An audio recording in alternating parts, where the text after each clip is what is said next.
بافڵ جگەلەوە یەکێتی یەک نەخستەوە ماڵی خۆشی پەرتەوازە کرد. لاوەی خێزانی دوای جیابوونەوە شووی کرد. مێردەنوێیەکەی هاوسەری پێشووی بافڵ تاڵەبانی کێیە؟ خواکوڕک زانیاری نوێ و نەبیستراوە ئاشکرا دەکات.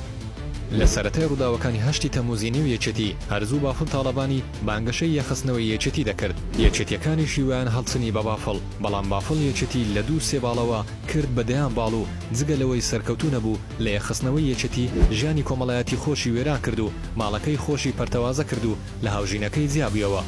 بافڵ تاڵەبانی جگەلەوەی کێشەکانی یەکێتی قوڵتر کرد بە کۆمەڵێک شکستی خێزانی و سیاسی لە نێو یەکێتی دەچێتە دەرەوە کە چارەسەرکردنیان زۆر محاڵە لەلایەن قوبات تاڵەبانی برایەوە. قوبات تاڵەبانیش بەهێنانە پێشەوەی کۆمەڵە کەسێکی ئازنزمی وەک شنیار ئەنوەر و دەیان کەسی بێنرخ بۆ ناو یەکێتی، هەروە پاڵپشتیکردنی لە هاوڕەگەزخوازی لە هەرێمی کوردستان دەری خست کە چارەنووسی ئەویش لە بافڵی برای باشتر نابێت. بە پێی زانیاریەکان لاوەی هاوسەری بافڵ تاڵەبانی دوای جیابوونەوەی لە بافڵ تاڵەبانی شووی بە دکتۆر ئارەم حەمەد سەعید گەڵاڵی کرد کە خوشکەزای ئاواتی شێخ جەنابە و ئاهەنگی هاوسەرگیریەکەشیان لە ڕۆژی هەینی ڕابردوو 19 هەفتی 2024 لە شاری دووبەی لە وڵاتی ئیمارات ئەنجام داوە.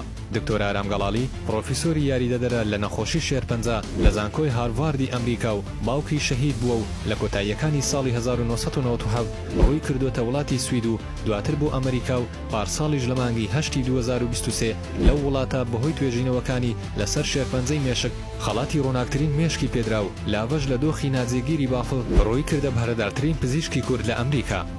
بە پێی زانیاریەکان بافڵ زۆر هەوڵی داوە ئەوە ڕوونەدات و هەڕەشەی کردووە، بەڵام بەهۆی ئەوەی لابە خاوەنی ڕەگەزنامەی وڵاتی سوید و هاوکات خاوەنی پاسپۆرتی بەریتانیشە نەیتوانیوە هیچ بکات و بە ناچاری بەوە ڕازی بووە. بافڵ و لاڤە خاوەنی کچ و کوڕێکن و تا ئێستاش چارەنووسیان دیار نییە کە منداڵەکان لای بافڵ دەمێننەوە یاخود لای لاڤەی دایکیان.